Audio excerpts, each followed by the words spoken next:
En el velorio de mi hijo, mi nuera gritó que la casa era suya y me ordenó que me largara de allí, pero ella no tenía idea del secreto que yo guardaba desde hacía más de 30 años. Mi nombre es Socorro Guadalupe Reyes, pero allá en Pátzcuaro, en el corazón de Michoacán, todo el mundo me llama Doña Coco. Tengo 76 años a cuestas, arrugas marcadas por el sol del altiplano y por mucho llanto tragado en silencio.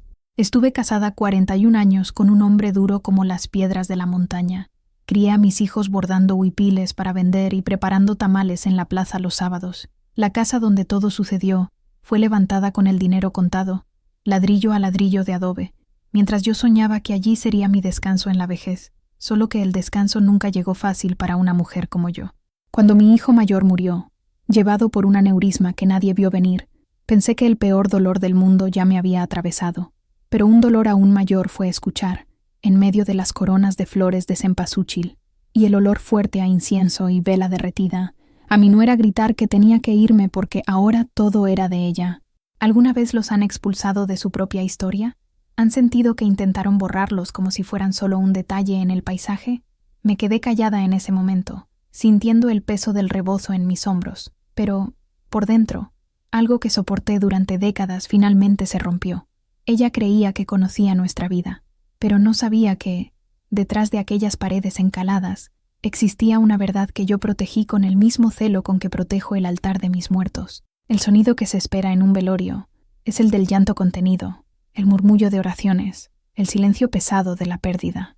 Lo que yo escuché, sin embargo, fue un grito que rasgó el aire y mi corazón ya partido.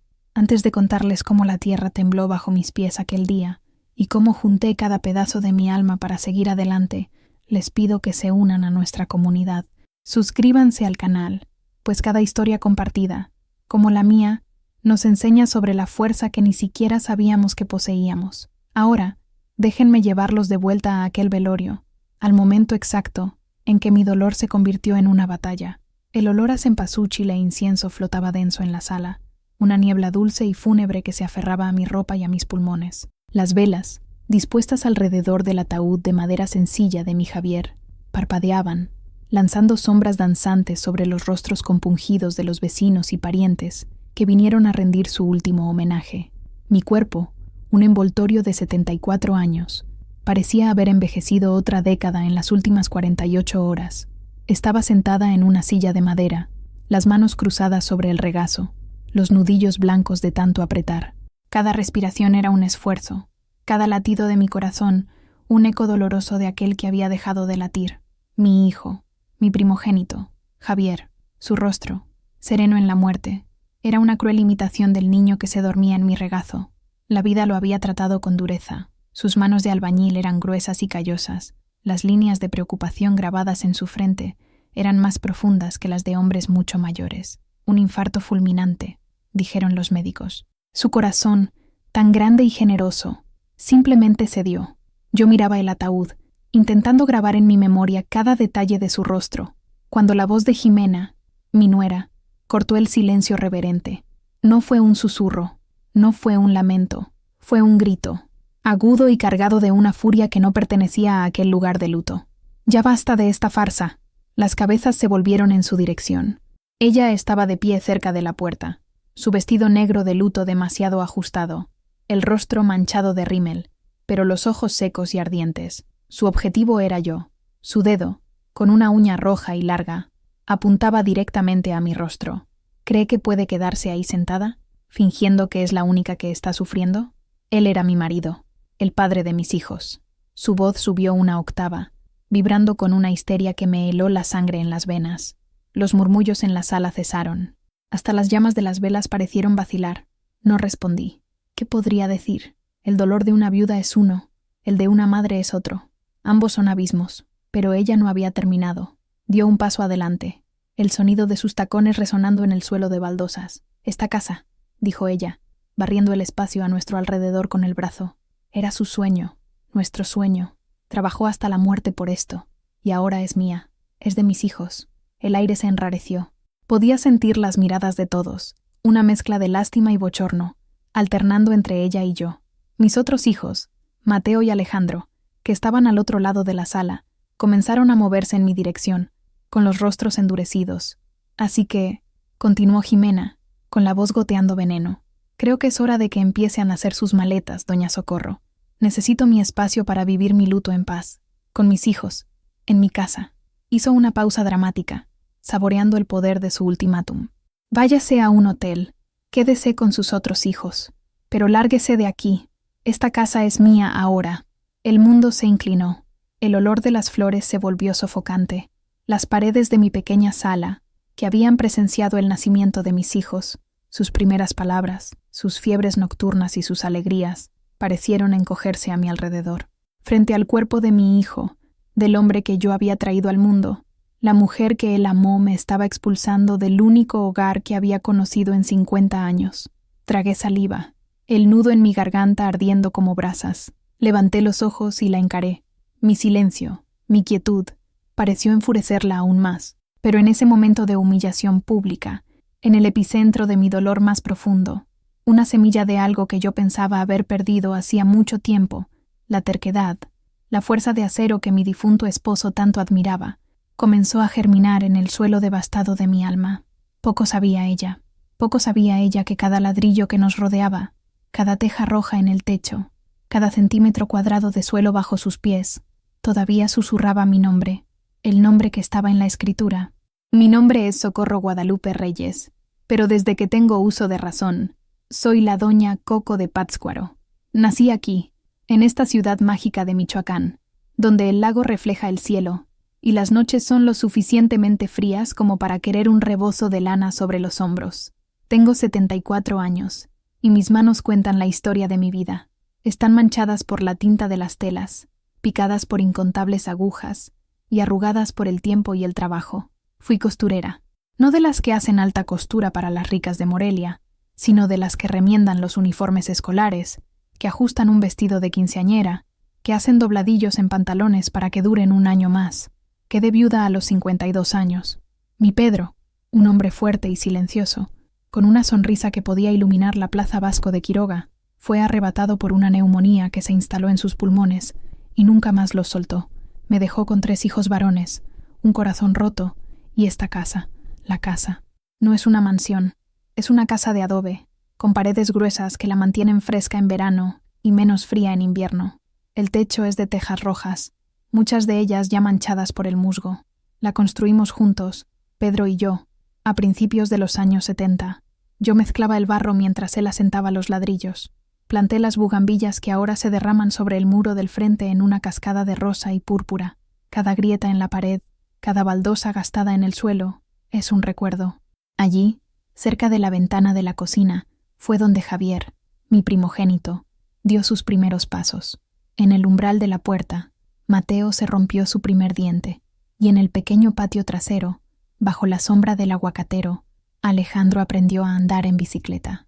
Crié a mis hijos con el sonido constante de mi máquina de coser Singer. El zumbido del motor era la banda sonora de nuestra vida. Con el dinero que ganaba, compraba los frijoles, el arroz, las tortillas. Pedro trabajaba en la construcción, un trabajo honesto, pero que apenas pagaba las cuentas. Juntos, lo logramos. Les dimos educación, les enseñamos a ser hombres de bien, a temer a Dios y a respetar a sus mayores. Javier, mi mayor, era el más parecido al padre, fuerte, trabajador, pero con un corazón demasiado blando. Era incapaz de decir que no, especialmente a las 2 mujeres de su vida, su madre y su esposa. Mateo, el de en medio, es el pragmático. Tiene cabeza para los números. Administra una pequeña ferretería en el centro, y es a quien recurro cuando un grifo gotea o una cuenta parece incorrecta. Alejandro, el menor, es el artista, el alma sensible. Pinta murales, vive en Guanajuato con su esposa y me visita siempre que puede, trayendo consigo el olor a pintura y la alegría despreocupada. Cuando Javier conoció a Jimena, vi las estrellas en sus ojos. Ella era bonita, vibrante, llena de vida. Venía de una familia humilde de Uruapán y parecía ver en mi hijo la promesa de una vida estable. Al principio, era todo miel. Me llamaba mamá, me pedía la bendición, elogiaba mi comida, me ayudaba en la cocina y escuchaba mis historias de los viejos tiempos.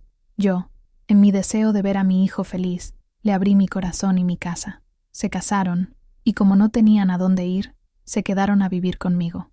Se suponía que sería temporal, hasta que lograran juntar dinero para su propio lugar. Pero los años pasaron.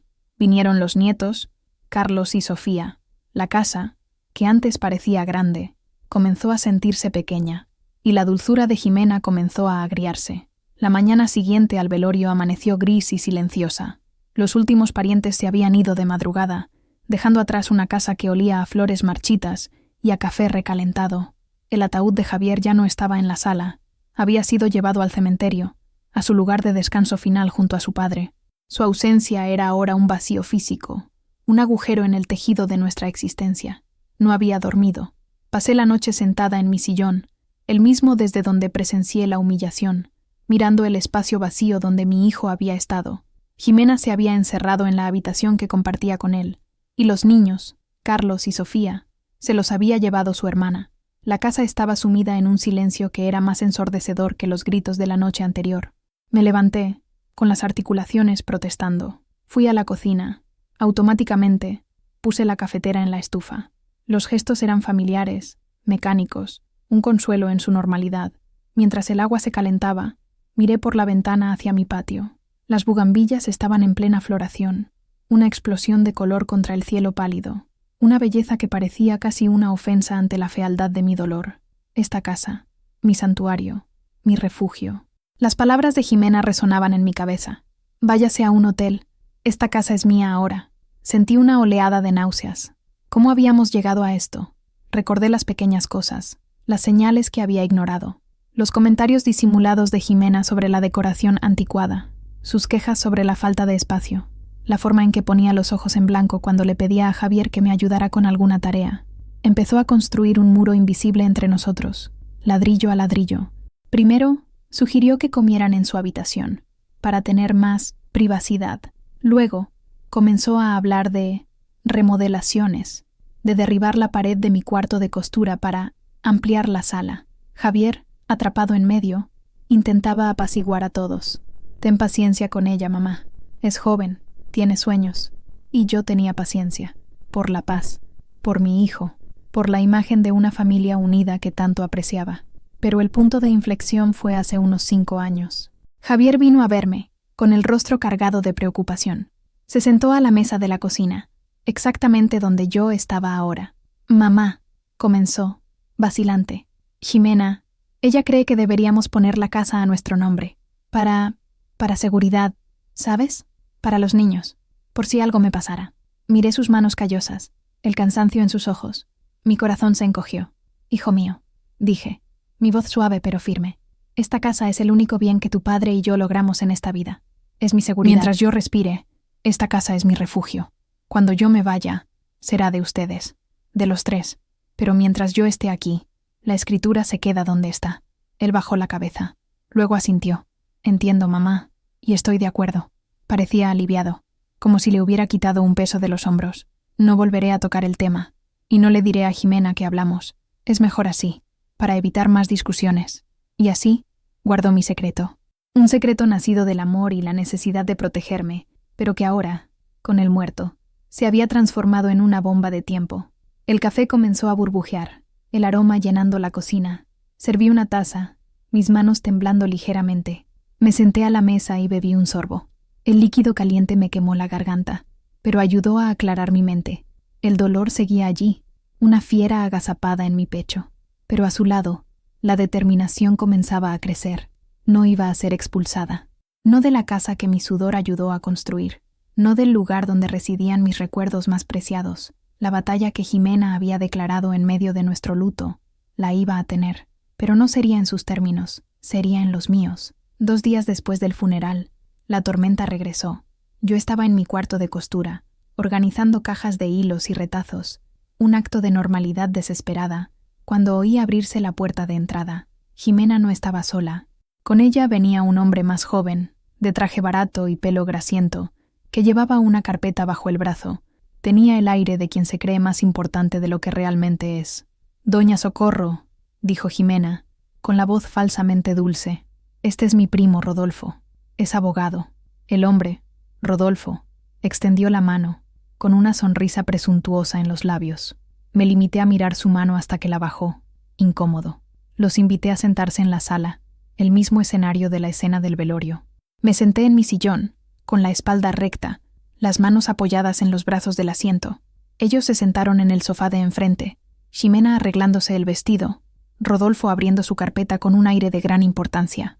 «Señora Reyes», comenzó él, en un tono pomposo, «estamos aquí para discutir los próximos pasos, de forma amigable y civilizada». La palabra amigable sonó como un insulto. Como sabe, con el fallecimiento de mi primo Javier, que en paz descanse, es necesario iniciar el proceso de sucesión, siendo Ximena la viuda legal y heredera directa, y teniendo en cuenta que esta propiedad era la residencia principal de la pareja, el procedimiento estándar es la transferencia del título a su nombre. Hablaba como si estuviera leyendo un manual, con los ojos desviándose de los míos. Ximena me miraba, con un brillo de triunfo en los ojos. Creía que había ganado. Dejé que terminara su discurso. Dejé que el silencio flotara en la sala por un momento. Un silencio pesado de expectación. Luego, me levanté lentamente. «Con su permiso, un momento», dije, mi voz calmada y nivelada. Fui a mi habitación, al fondo del viejo ropero de cedro que había sido de mi madre. El olor a naftalina y madera antigua me llenó las fosas nasales. En el estante de arriba, dentro de una caja de metal, había una carpeta de cuero gastada. La tomé. Su peso en mi mano era familiar, tranquilizador. Regresé a la sala. Me observaban, la curiosidad mezclándose con la impaciencia en sus rostros. Coloqué la carpeta de cuero sobre la mesita de centro, entre ellos y yo. La abrí con cuidado. Dentro, protegido por una funda de plástico, había un documento amarillento por el tiempo, con sellos oficiales y firmas de tinta desvaída. La escritura de la casa. La empujé suavemente sobre la mesa en su dirección. «Lee aquí, mija», le dije a Ximena, usando el término cariñoso que no usaba desde hacía años. Pero esta vez no era con cariño. Era con una autoridad fría como el acero. «Y usted también, señor abogado. Lean con atención el nombre del propietario».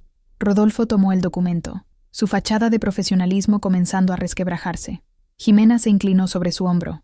Vi sus ojos recorrer las líneas, buscando el nombre de mi hijo, Javier Reyes. Y vi el momento exacto en que la comprensión los golpeó. Sus ojos se abrieron de par en par.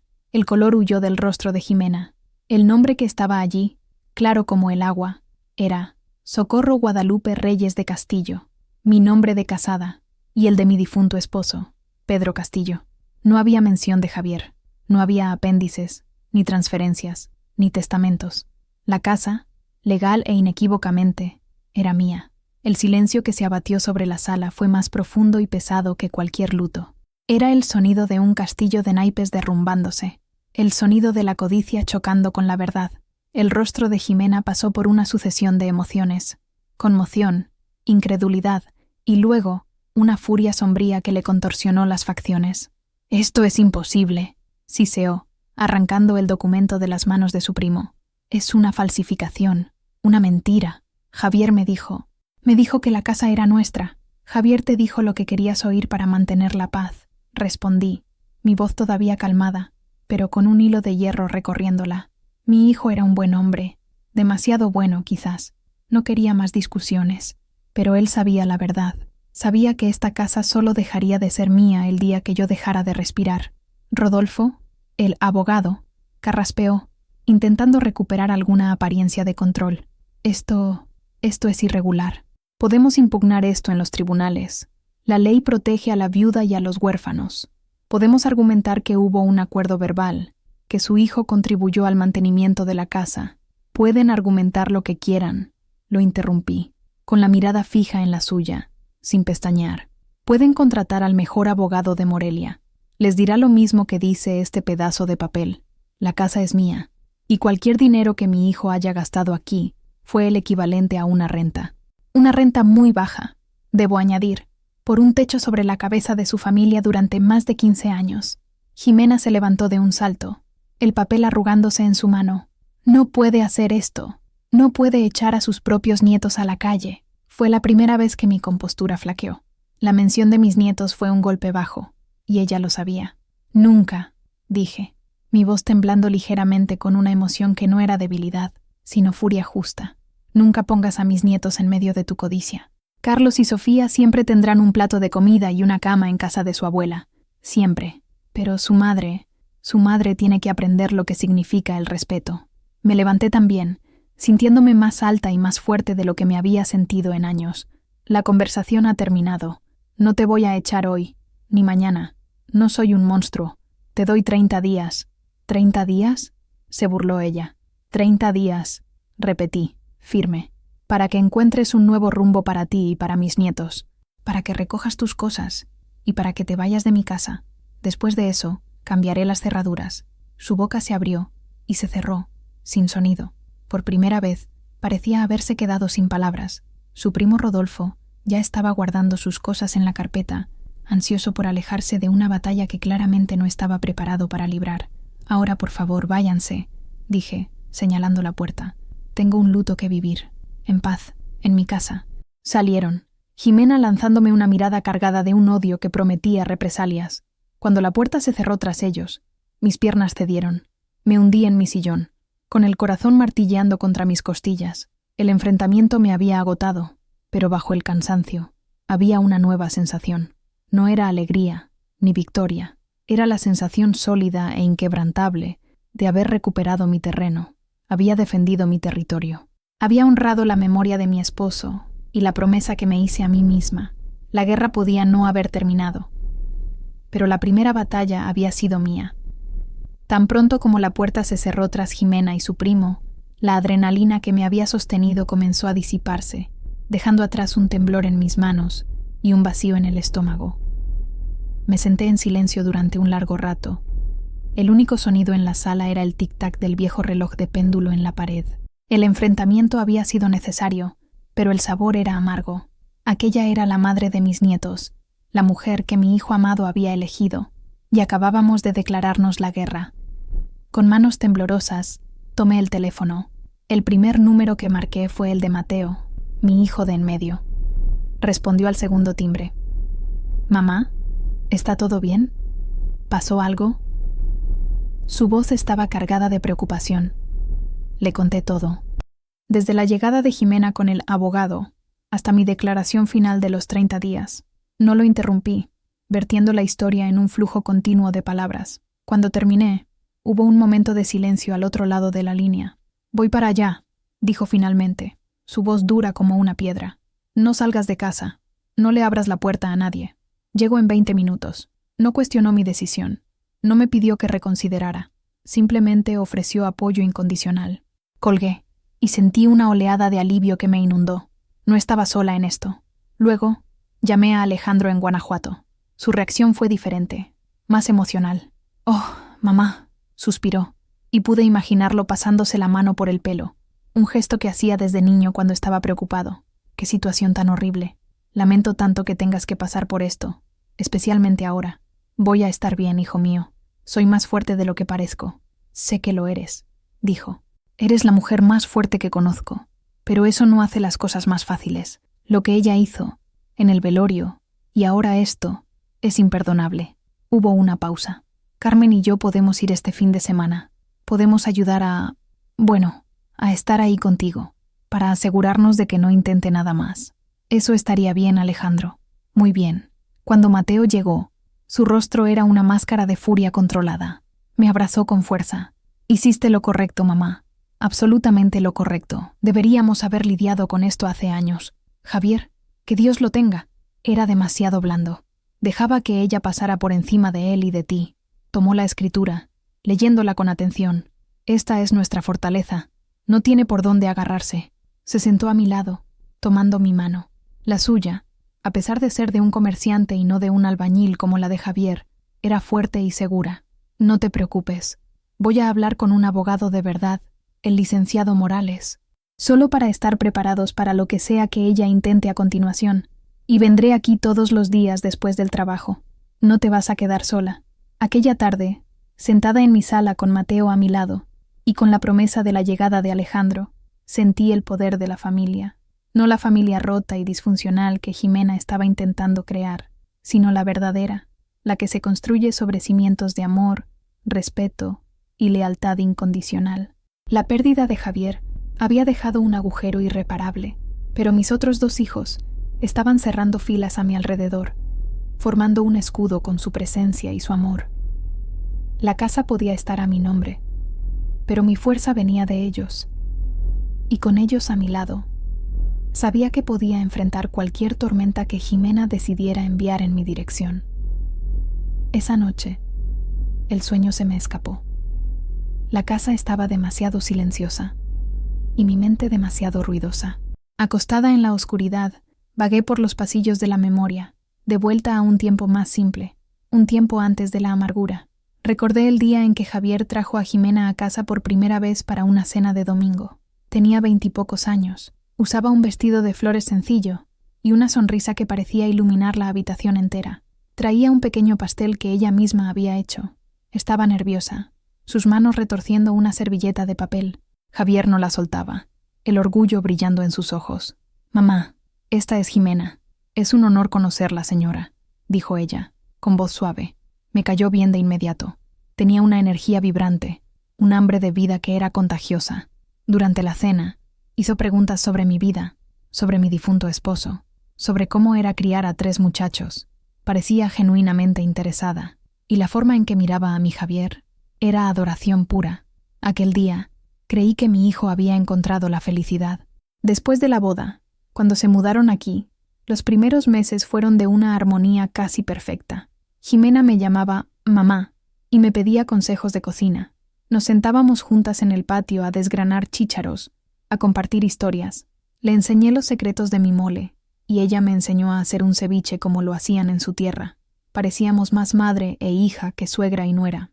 Mirando hacia atrás ahora, desde mi posición actual, puedo ver las primeras grietas, finas como un cabello, que en ese momento ignoré.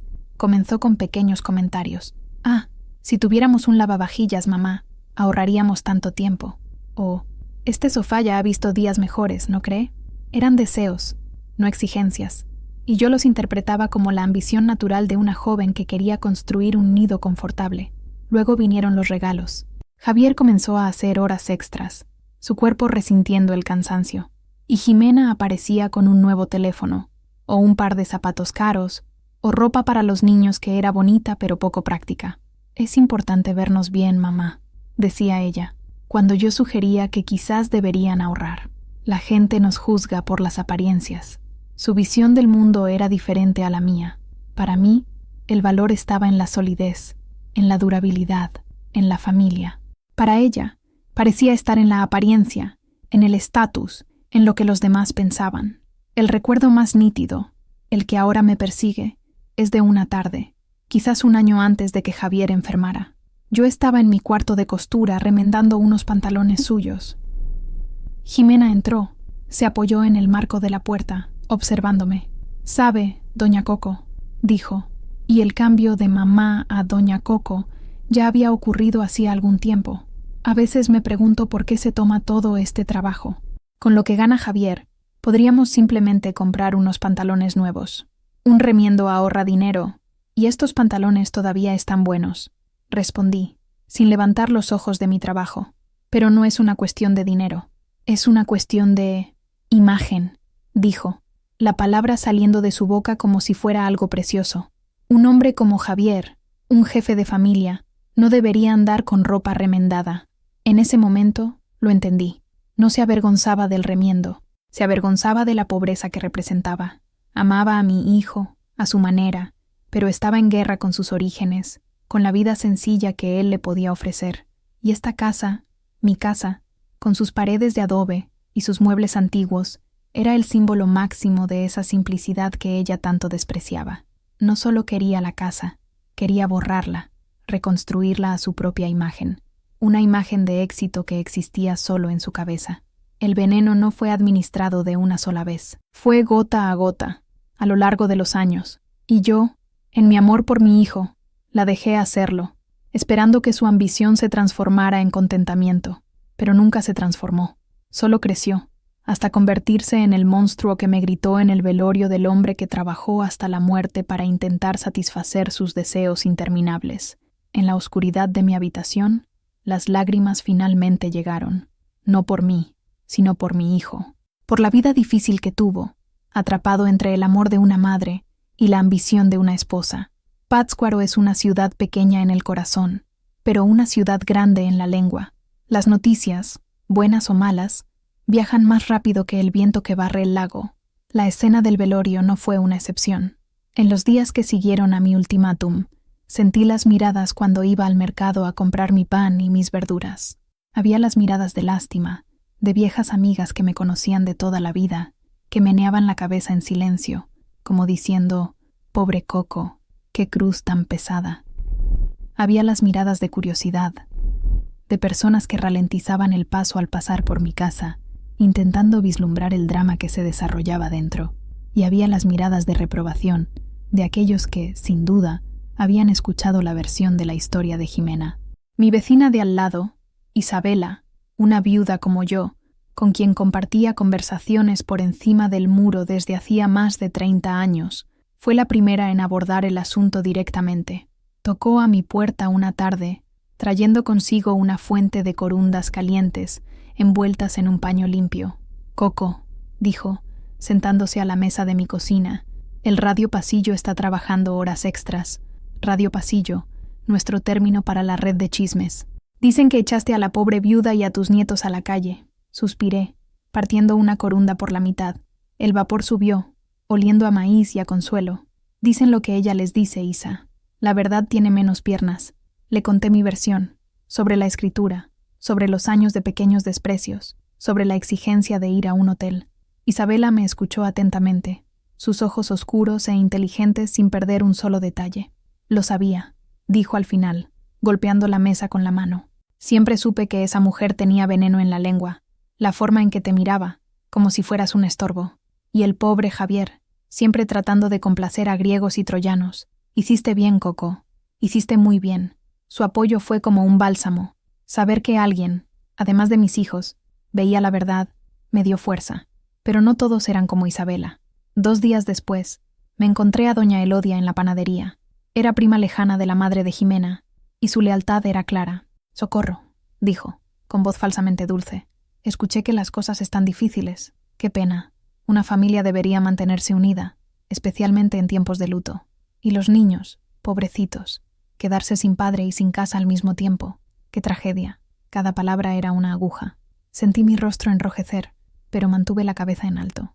«Los niños tienen una casa, Elodia», respondí, mi voz fría. «La casa de su abuela, donde siempre serán bienvenidos. En cuanto al resto, hay asuntos que son de la familia y asuntos que son para los chismes. Yo sé distinguir los dos». Pagué mi pan y salí, dejándola con la boca abierta. La batalla no se libraba solo dentro de las paredes de mi casa, sino también afuera, en la plaza pública de la opinión. Jimena era una maestra en representar el papel de víctima. Lloraba en los hombros correctos, susurraba su versión de la historia a los oídos más receptivos. Me pintaba como una matriarca cruel y sin corazón, apegada a bienes materiales en detrimento de la felicidad de su familia. Comencé a sentirme aislada, como si mi propia comunidad se estuviera volviendo en mi contra.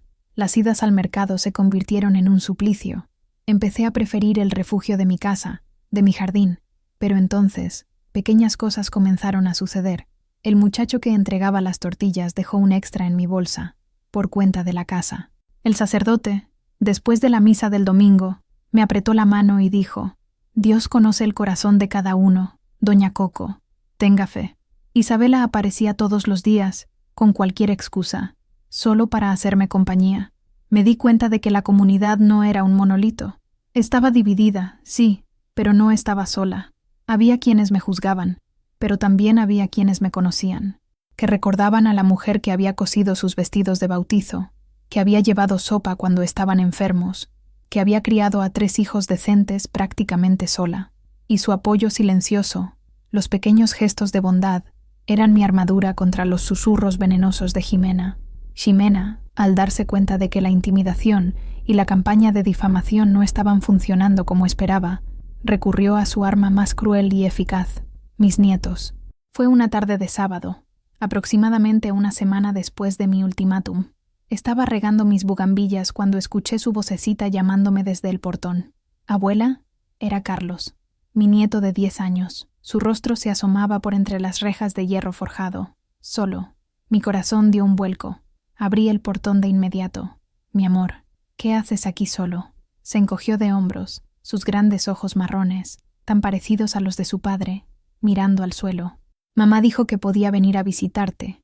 Dijo que tal vez me extrañarías y cambiarías de opinión. Un escalofrío me recorrió la espalda. Cambiar de opinión. Lo había enviado como un emisario, un pequeño soldado inocente en su guerra sucia.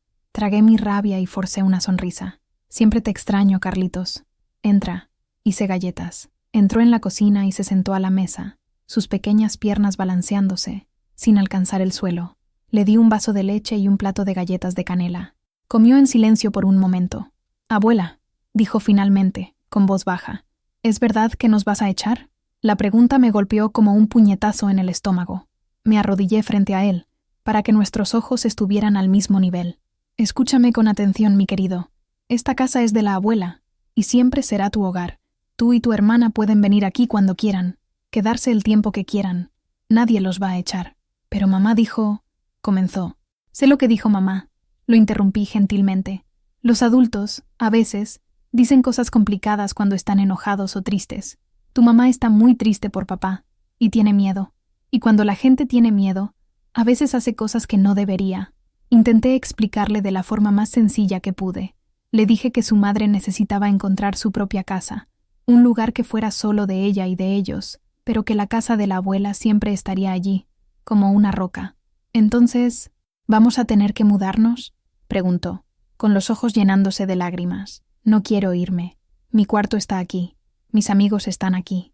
Lo abracé con fuerza, su pequeño cuerpo temblando con sollozos contenidos. Sentí mi propio corazón romperse en 1000 pedazos. Jimena no solo estaba luchando por una casa, estaba envenenando la infancia de sus propios hijos, forzándolos a tomar partido en una guerra que no podían comprender. Les estaba robando la inocencia.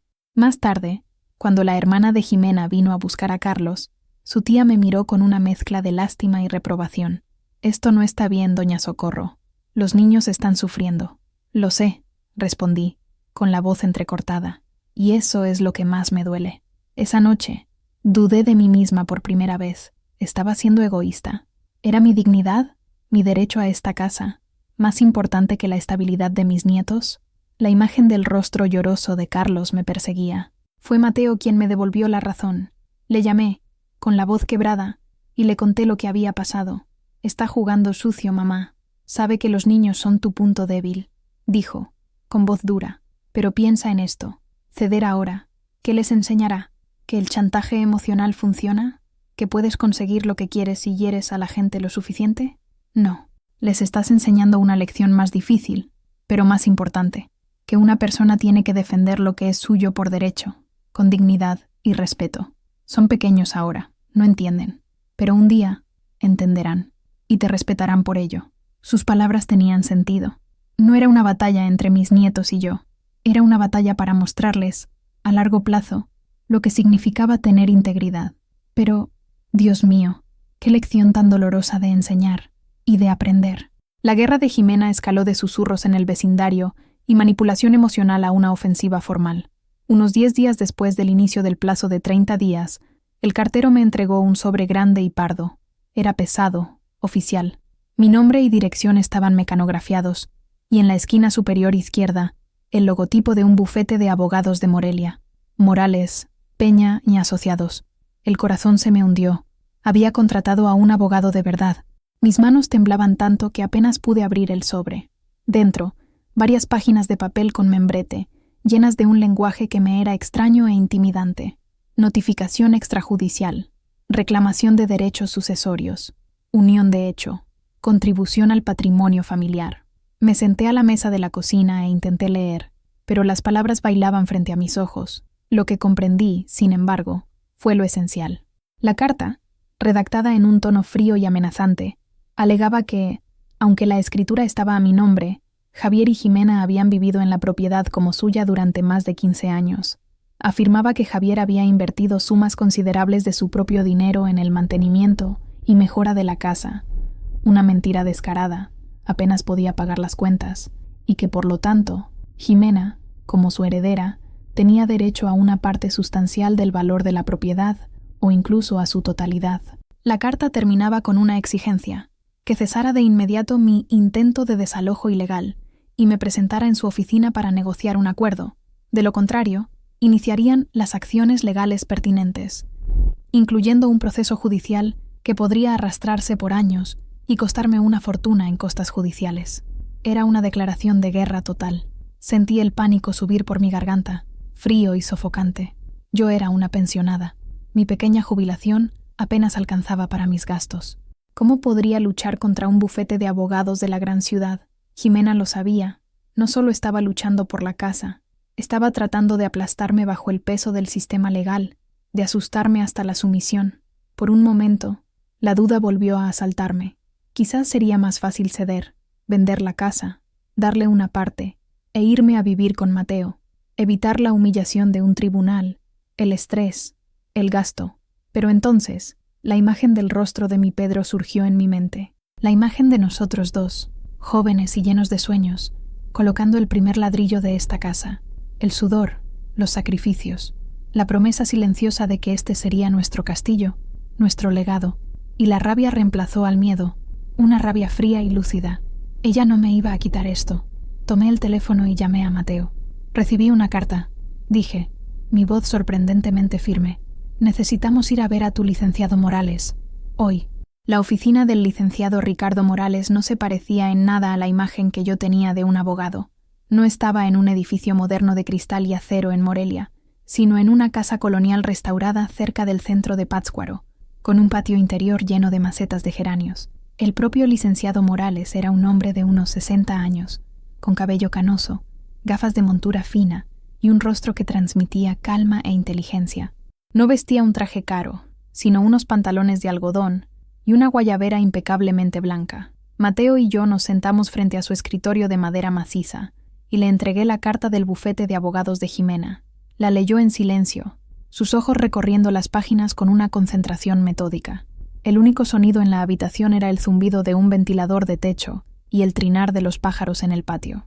Cuando terminó, dejó los papeles sobre el escritorio, se quitó las gafas y me miró. «Bueno, doña Socorro», dijo, con voz tranquila y ponderada, «parece que su nuera ha decidido jugar sus cartas». «¿Y qué dicen estas cartas, licenciado?», pregunté, mi corazón latiendo un poco más rápido. «¿Tienen razón? ¿Pueden quitarme la casa?». Él sonrió, una sonrisa pequeña y tranquilizadora. «Amenazar es fácil, probar es otra historia. Esta carta es lo que nosotros llamamos un perro que ladra. Está diseñada para asustar, para intimidarla y forzarla a un acuerdo desfavorable. Están lanzando de todo a la pared para ver qué se pega». Tomó un bolígrafo y comenzó a señalar diferentes partes de la carta. Hablan de contribución al patrimonio familiar. Tendrían que presentar recibos, facturas, pruebas de transferencias bancarias sustanciales hechas por su hijo para mejoras en la casa. Remendar un techo o pintar una pared de vez en cuando no cuenta como una inversión significativa. Él nunca hizo tales inversiones, dije. Apenas teníamos dinero para el día a día. Exactamente, continuó el licenciado Morales. Mencionan unión de hecho y derechos sucesorios. Eso se aplicaría si la casa estuviera a nombre de su hijo. Pero no lo está. La escritura es clara. La propiedad es suya. Fue suya incluso antes de que su hijo se casara. Legalmente, su nuera tiene tanto derecho a esta casa como yo. Sentí que me quitaban un peso de los hombros. Mateo suspiró de alivio a mi lado. Sin embargo, advirtió el abogado, su tono volviéndose serio. Eso no significa que no pueda hacerle la vida difícil. Puede, de hecho, demandarla. El caso muy probablemente sería desestimado, pero, como dice la carta, eso lleva tiempo y cuesta dinero. Es una táctica de desgaste. Ella está apostando a que usted no tiene la voluntad o los recursos para luchar. Pero tengo la voluntad, dije, mi voz más fuerte de lo que esperaba. El licenciado Morales me miró, y su sonrisa regresó, esta vez más amplia. Lo imaginaba. Por eso vamos a responder. Y nuestra respuesta va a ser muy simple y muy firme. Explicó su plan. Redactaría una contranotificación que se enviaría al abogado de Jimena. En ella, refutaría cada una de sus alegaciones, adjuntaría una copia de la escritura y reiteraría el plazo de 30 días para que ella desocupara la propiedad. También añadiría una cláusula advirtiendo que, si persistía con acciones legales frívolas, nosotros contrademandaríamos por acoso y pediríamos una indemnización por daños morales y costas judiciales. Vamos a mostrarles que no solo no tenemos miedo, sino que estamos preparados para luchar con las mismas armas, concluyó. Cuando salimos de la oficina, el sol de la tarde parecía más brillante, el aire parecía más ligero. El miedo que me había oprimido desde que recibí la carta había sido reemplazado por una claridad de propósito. Tenía la verdad de mi lado, tenía el apoyo de mis hijos, y ahora tenía un consejero sabio y capaz guiándome. La batalla legal había comenzado, pero ya no me sentía como una víctima indefensa. Me sentía como una guerrera, lista para defender su reino. El encuentro con el licenciado Morales calmó mis nervios, pero agitó mis recuerdos. Esa noche, mi mente volvió a una conversación específica, una que había tenido con Javier aproximadamente un año antes de su muerte. Fue una de las últimas conversaciones serias que tuvimos. Había llegado a casa del trabajo más tarde de lo habitual, su cuerpo cubierto de polvo de cemento, el cansancio grabado en cada línea de su rostro. Le había guardado la cena. Nos sentamos juntos en la cocina, en silencio, mientras él comía. Jimena había salido con sus amigas. «Estás trabajando demasiado, hijo mío», dije suavemente. Él dio un suspiro pesado. «Las cuentas no se pagan solas, mamá. Jimena quiere poner a Sofía en una escuela privada el próximo año». No dije nada. Una escuela privada. Era otro de sus sueños que él tendría que pagar con su salud. Después de un rato, dejó los cubiertos. «Mamá, ¿recuerdas aquella conversación nuestra hace unos años sobre la escritura de la casa?» Me sorprendió que tocara el tema. «Sí, me acuerdo. He estado pensando en eso», dijo, mirando sus manos sobre la mesa. «Nunca te agradecí debidamente por haber sido tan firme. En ese momento, yo solo quería evitar una discusión con Jimena. Pero tú tenías razón». Levantó los ojos y encontró los míos. Había una tristeza en ellos que me partió el corazón. «Amo a Jimena, mamá. La amo mucho. Pero ella ve el mundo de una manera diferente. Siempre está queriendo más. Siempre mirando lo que otros tienen». No entiende el valor de lo que ya tenemos aquí. Hizo un gesto que abarcaba la cocina, la casa entera. No ve los recuerdos. Solo ve paredes viejas que podrían ser derribadas. Era la primera vez que admitía abiertamente las fallas de su esposa ante mí. Sentí una oleada de amor y dolor por mi hijo, atrapado en esta lealtad dividida. Sé que, si algo me pasara, continuó, su voz bajando, lo primero que haría sería intentar vender la casa. Para mudarse a Morelia, a un condominio cerrado, para vivir la vida que ella cree que merece. Y tú te quedarías sin nada. Su honestidad era brutal y desarmante. «Por eso la casa tiene que permanecer a tu nombre. Siempre», dijo, con una finalidad que me sorprendió. «Es mi forma de protegerte, de ella, de mí mismo, por ser demasiado débil para decirle que no. Es la única promesa que puedo hacerte, mamá, que siempre tendrás tu lugar, tu refugio. Nadie te lo va a quitar. No lo permitiré». Recordar esa conversación ahora, después de todo lo que había sucedido, era como encontrar una llave para un rompecabezas. El secreto que él guardó de Jimena no fue un acto de omisión o de cobardía, fue un acto de amor y de protección. Fue su forma de cuidar de mí, aun sabiendo que no estaría allí para hacerlo personalmente. Él previó la tormenta que se avecinaba y se aseguró de que mi casa tuviera cimientos lo suficientemente fuertes para soportarla. Las lágrimas que lloré esa noche no fueron de tristeza ni de rabia, fueron de gratitud. Mi hijo, mi bueno y cansado Javier, me había dejado un último regalo, no una herencia de dinero o de bienes, sino una herencia de seguridad, forjada en su sabiduría silenciosa y en su amor profundo. Y yo le debía a él, a su memoria, honrar ese regalo. Tenía que luchar, no solo por mí, sino por él, para validar su última promesa. La contranotificación del licenciado Morales debió de dar en el blanco con la fuerza de una piedra, porque la táctica de Jimena cambió drásticamente. La intimidación legal dio paso a una ofensiva de encanto venenoso. Fue una tarde lluviosa. El sonido de la lluvia tamborileando en el tejado era el único ruido en la casa. Sonó el timbre. Me sorprendió ver a Jimena en la puerta, sola, sin abogados, sin primos, sin hijos. Estaba empapada, el pelo pegado a su rostro, el rímel corriéndole ligeramente por las mejillas. Parecía pequeña, vulnerable. Por un instante, mi corazón de madre se ablandó. «¿Puedo pasar?», preguntó, su voz un susurro ronco. Dudé, pero finalmente me aparté y la dejé entrar. Se quedó de pie en medio de la sala, goteando en mi suelo de baldosas, abrazándose como si tuviera frío. Recibí la carta de su abogado, dijo, sin rodeos. Lo imaginaba, respondí, manteniendo mi distancia. Y entonces, se derrumbó, o al menos, hizo una excelente imitación de ello. Las lágrimas comenzaron a rodar por su rostro, sollozos sacudiendo su cuerpo. Se cubrió el rostro con las manos, un cuadro de desesperación absoluta. Doña Coco, por favor, sollozó. No sé en qué estaba pensando. Yo no estoy bien. Desde que Javier se fue, mi cabeza no funciona. Tengo miedo. Estoy sola. Tengo 2 hijos que criar y no tengo nada. Nada. Me miró, sus ojos suplicantes. No quise decir esas cosas en el velorio. Fue el dolor, el shock. Y mi primo, Rodolfo, me metió ideas en la cabeza. Dijo que tenía derechos, que era lo que Javier hubiera querido. Era una actuación digna de una telenovela. Pero por mucho que una parte de mí quisiera creer, la otra, la parte que había sido endurecida por años de observación, veía los engranajes girar detrás de las lágrimas. Cometí un error, continuó, dando un paso en mi dirección. Un error terrible. ¿Puede perdonarme? ¿Podemos olvidar a los abogados, las cartas? ¿Podemos ser una familia otra vez? Ahí estaba, el verdadero objetivo. Quería que bajara la guardia, que retirara mi defensa legal. No quiero toda la casa, dijo, su voz goteando una falsa humildad. Eso sería injusto para usted, pero déjeme quedarme, al menos por ahora, hasta que me recupere. Piense en los niños, creciendo aquí, cerca de su abuela. ¿No es eso lo que Javier hubiera querido? La mención de Javier, el uso de su nombre para manipularme, fue lo que rompió el hechizo. Mi corazón, que se había ablandado, volvió a endurecerse. Me acerqué a ella y le entregué una toalla que estaba sobre una silla. «Sécate, Jimena. Vas a resfriarte». Tomó la toalla, sorprendida por mi reacción práctica. «Te perdono por tus palabras en el velorio», dije, mi voz calmada, pero sin calidez. «Sé que el luto nos hace decir y hacer cosas terribles. Y sé que tienes miedo.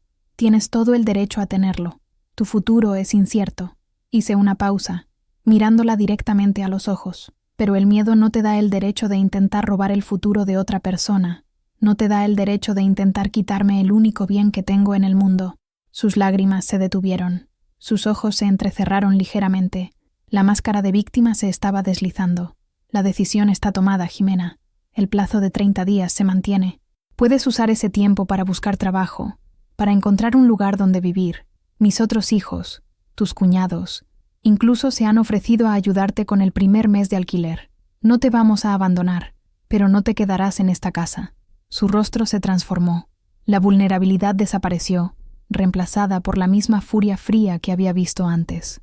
Había jugado su última carta, la de la manipulación emocional, y había perdido. «Te vas a arrepentir de esto, vieja egoísta», siseó, su voz baja y llena de veneno. «Vas a terminar sola en esta casa miserable». «Prefiero estar sola con mi dignidad que acompañada por la falta de respeto», respondí. Arrojó la toalla al suelo y salió, cerrando la puerta con una fuerza que hizo temblar los cristales de las ventanas. La lluvia seguía cayendo afuera, lavando las calles, pero dentro de mí, la tormenta había pasado. Había sido probada por el fuego, por la furia, por la ley y por las lágrimas de sirena. Y había permanecido en pie. Derrotada en los frentes legal y emocional, Jimena se lanzó a una guerra de guerrillas, una campaña de tierra quemada, diseñada para destruir mi reputación y aislarme de mi comunidad y de mi propia familia. No podía tener la casa, así que se aseguraría de que yo la disfrutara en la más completa soledad y miseria. El veneno comenzó a esparcirse a través de llamadas telefónicas y visitas cuidadosamente orquestadas. Llamó a tías y primos lejanos, parientes que apenas me veían de año en año, y les contó una versión distorsionada y lastimera de su historia. «Me está echando, a mí y a mis hijos, a la calle en medio de mi luto», lloraba al teléfono. «Tiene una casa grande solo para ella, y prefiere ver a sus nietos durmiendo bajo un puente que compartir su techo. Su corazón se ha endurecido con la edad». Su historia era eficaz porque jugaba con los miedos y prejuicios de la gente, la imagen de la suegra malvada, de la vieja avara apegada a sus bienes. Para aquellos que no conocían la historia completa, era una narrativa fácil de tragar. Comencé a recibir llamadas. Mi prima Consuelo, de Zamora, me llamó, con la voz llena de una indignación que no era suya. «Socorro, ¿qué te pasa? Has perdido el juicio. ¿Cómo puedes hacerle algo así a la viuda de tu hijo? Intenté explicarle, pero no me dejó hablar, terminando la llamada con un «Pídele a Dios que te ablande ese corazón de piedra». La campaña no se limitó a la familia. Jimena comenzó a hablar con los padres de los amigos de mis nietos en la escuela. Contó su historia en la peluquería, en la carnicería, en cualquier lugar donde hubiera un par de oídos dispuestos a escuchar. La historia se transformaba y crecía con cada recuento. De repente, no solo le estaba pidiendo que se fuera, le estaba robando su herencia. No le estaba dando 30 días, estaba tirando sus cosas a la calle al día siguiente del funeral. No era una viuda defendiendo su hogar, era una bruja devorando a su propia descendencia. Lo más doloroso fue cuando la calumnia se infiltró en la iglesia. Una de las señoras del grupo de oración, con quien compartía un banco todos los domingos desde hacía 20 años, me dio ostentosamente la espalda cuando intenté saludarla. El sacerdote, aunque seguía siendo cordial, me miraba con una nueva sombra de preocupación en los ojos. Me sentía como si llevara la letra escarlata. Mateo y Alejandro estaban furiosos. Mateo quería confrontar a Jimena directamente, ir de puerta en puerta desmintiendo sus mentiras. «No, hijo mío», dije, con voz cansada. «Eso es lo que ella quiere, un escándalo público. Eso solo alimentaría el fuego. La gente que nos conoce sabe la verdad. Los que no nos conocen, o que prefieren creer sus mentiras, no cambiarán de opinión por tus gritos». Era una píldora amarga de tragar. Mi reputación, construida a lo largo de 74 años de una vida honesta y trabajadora, estaba siendo manchada. Me sentía impotente. Podía luchar contra abogados y confrontaciones directas, pero ¿cómo se lucha contra susurros y rumores? Mi amiga Isabela continuó siendo mi roca. «Déjalos hablar, Coco», decía, mientras tomábamos café en mi patio. «La verdad es como el aceite. Intenta mezclarla con el agua de la mentira todo lo que quieras, pero tarde o temprano, siempre acaba saliendo a flote». Me aferré a esa esperanza. Pero, en los días que siguieron, el peso de las miradas de juicio en la calle, el silencio de los antiguos amigos, la sensación de ser una paria en mi propia ciudad, fue una de las pruebas más difíciles que he enfrentado. Jimena no me estaba atacando con armas, sino con palabras, y las heridas que dejaban eran invisibles, pero profundas. La campaña de Jimena tuvo su efecto más devastador en el tejido de nuestra familia extendida. La familia Reyes, como muchas familias mexicanas, era una red vasta y compleja de tíos, tías, primos y compadres, esparcida por todo Michoacán. Siempre habíamos sido unidos, al menos en apariencia, reuniéndonos en bodas, bautizos y, desafortunadamente, funerales. Pero la historia de Jimena trazó una línea en medio de nosotros. El primero en tomar su partido abiertamente fue el tío Roberto, hermano de mi difunto Pedro. Siempre tuvo una debilidad por las caras bonitas y las historias tristes, y Jimena le dio ambas cosas. Me llamó, no para regañarme, sino para aconsejarme. «Cocorito», comenzó, usando el apodo de infancia que detestaba. «Sé que tu corazón está en el lugar correcto, pero tal vez estás siendo un poco dura. La muchacha está destrozada. Pedro, que Dios lo tenga, no querría ver a la familia de su hijo mayor así, a la deriva. Roberto, no conoces toda la historia», intenté explicar. «Sé lo que veo», interrumpió. «Veo a una joven viuda con 2 hijos siendo puesta fuera de casa. No se ve bien, Socorro. No se ve bien para la familia. Su preocupación no era por mí, ni por la verdad. Era por la apariencia de la familia. Su desaprobación dolió, viniendo del hermano de mi esposo. Otros lo siguieron. Primos que tenían envidia de nuestra casa, por modesta que fuera, vieron una oportunidad para alinearse con la víctima. Tías que siempre pensaron que yo era demasiado orgullosa, movieron la cabeza y dijeron, «Bien se los dije». El clímax ocurrió en una reunión familiar que fue convocada, supuestamente para rezar el rosario por el aniversario de la muerte de una tía, pero que en realidad era un tribunal informal. Fui, acompañada por Mateo y Alejandro, que habían venido de Guanajuato para el fin de semana. Jimena estaba allí, rodeada por un círculo de parientes solidarios, secando lágrimas que no existían. Cuando entramos, el parloteo cesó. Fuimos recibidos con un silencio helado. El tío Roberto tomó la palabra. «Socorro, todos estamos muy preocupados», comenzó, en su tono paternalista. Fue Mateo quien lo interrumpió. «¿Preocupados por qué, tío? ¿Preocupados por mi madre que acaba de enterrar a un hijo y está siendo acosada en su propia casa? ¿O preocupados por la versión conveniente de una historia que esta mujer les ha contado?», señaló a Jimena. El aire en la sala se volvió eléctrico. Alejandro puso una mano en el hombro de Mateo, un gesto para calmarlo. «Seamos claros», continuó Mateo, su voz más baja pero no menos intensa. «Cualquiera en esta sala que crea que mi madre, la mujer que los acogió en sus dificultades, que les prestó dinero sin nunca pedirlo de vuelta, que cuidó de sus hijos como si fueran suyos, es capaz de una crueldad como la que Jimena describe, entonces no conoce a mi madre, y francamente, no merece ser parte de nuestra familia». El silencio que siguió fue roto por algunos murmullos incómodos. Nadie se atrevió a encontrar la mirada de Mateo. «No vinimos aquí para ser juzgados», dijo Alejandro, su voz tranquila complementando la furia de su hermano. «Vinimos a apoyar a nuestra madre.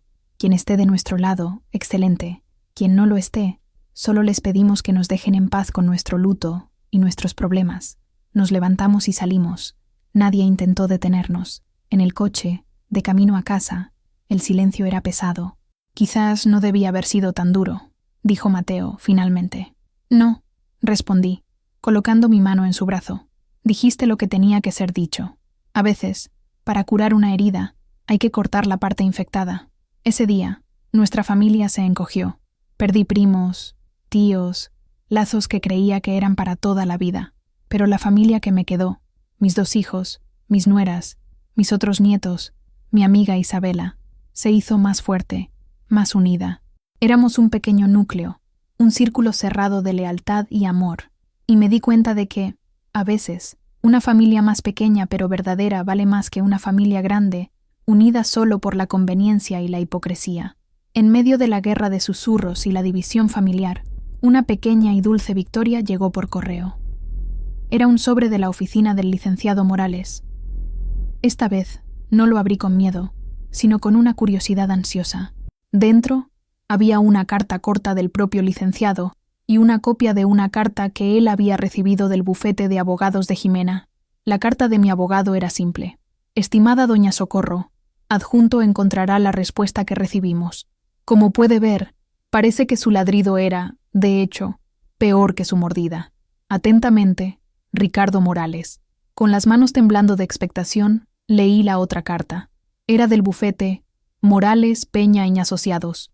El tono era drásticamente diferente al de la primera carta amenazante. Había desaparecido la arrogancia, la certeza legal. En su lugar, había un lenguaje cauteloso y retractado. «Estimado licenciado Morales», comenzaba, «recibimos su comunicación con fecha de, en respuesta, y tras un análisis más profundo de la documentación proporcionada por usted y una nueva consulta con nuestra cliente, la señora Jimena Vargas, nos gustaría proponer un enfoque más conciliador para resolver este delicado asunto familiar». La carta continuaba, sugiriendo una mediación para discutir una compensación financiera justa para la señora Vargas en reconocimiento de su situación precaria. Desistían de la reclamación de propiedad, desistían de la amenaza de un proceso judicial prolongado. Básicamente, estaban ondeando una bandera blanca y pidiendo un acuerdo monetario. Se me escapó una carcajada genuina, la primera en semanas. Se habían echado atrás. Nuestra respuesta firme, nuestra negativa a ser intimidados, había funcionado. Sabían que no tenían un caso, y su único recurso ahora era apelar a nuestra piedad. Llamé inmediatamente a Mateo para darle la noticia. Soltó un grito de alegría por teléfono. «Lo sabía, mamá, lo sabía. No tenían nada. ¿Qué hacemos ahora, hijo mío? ¿El licenciado Morales cree que deberíamos ofrecerle algo de dinero?» Hubo una pausa al otro lado de la línea. «Honestamente, mamá, la decisión es tuya, pero, en mi opinión, no merece ni un solo peso. Tú le ofreciste ayuda. Yo le ofrecí ayuda para el alquiler. Nos escupió en la cara e intentó destruirte. La caridad tiene límites». Tenía razón. Mi oferta inicial de ayuda había sido genuina, nacida de la preocupación por mis nietos, pero su respuesta había sido una campaña de calumnias. Ese mismo día, llamé al licenciado Morales. «No habrá compensación», le dije, con voz firme. «Mi oferta original de ayuda para encontrar un nuevo lugar y pagar el primer alquiler se mantiene, pero no le voy a dar dinero para que se vaya. No se le va a recompensar por haberme acosado. Mi respuesta es no». «Entendido, doña Socorro», dijo, y casi pude oír la sonrisa en su voz. «Comunicaré su decisión». Aquello fue un punto de inflexión. La amenaza legal, la nube negra que pendía sobre mi cabeza, se había disipado. Había ganado. No era la victoria final. Ella todavía estaba en mi casa, pero era la más importante. Había demostrado que la verdad estaba de mi lado y que no podía ser intimidada. Esa noche, dormí profundamente por primera vez desde el funeral de mi hijo. El camino por delante todavía era incierto, pero la carretera parecía de repente menos empinada, y me sentía más fuerte para recorrerla. La pequeña y dulce victoria legal me había devuelto una paz de espíritu que pensaba haber perdido para siempre. Con la amenaza legal apartada, y con la proximidad del fin del plazo de 30 días, la realidad de la partida inminente de Jimena y mis nietos comenzó a instalarse. La victoria tenía un sabor agridulce. La casa sería mía, sin discusión, pero quedaría más vacía. En una tarde particularmente silenciosa, sentí la necesidad de recorrer la casa, no como una propietaria inspeccionando su dominio, sino como una peregrina visitando santuarios. Cada habitación guardaba capas de recuerdos, fantasmas de risas y de lágrimas. Comencé por la habitación que Javier y Jimena compartían. Era la habitación donde Pedro y yo habíamos dormido durante 30 años. Las cosas de Jimena estaban por todas partes: ropa, maquillaje, revistas. Pero por debajo de eso, todavía veía la habitación como era. La marca en la pared donde solía estar la cabecera de nuestra cama.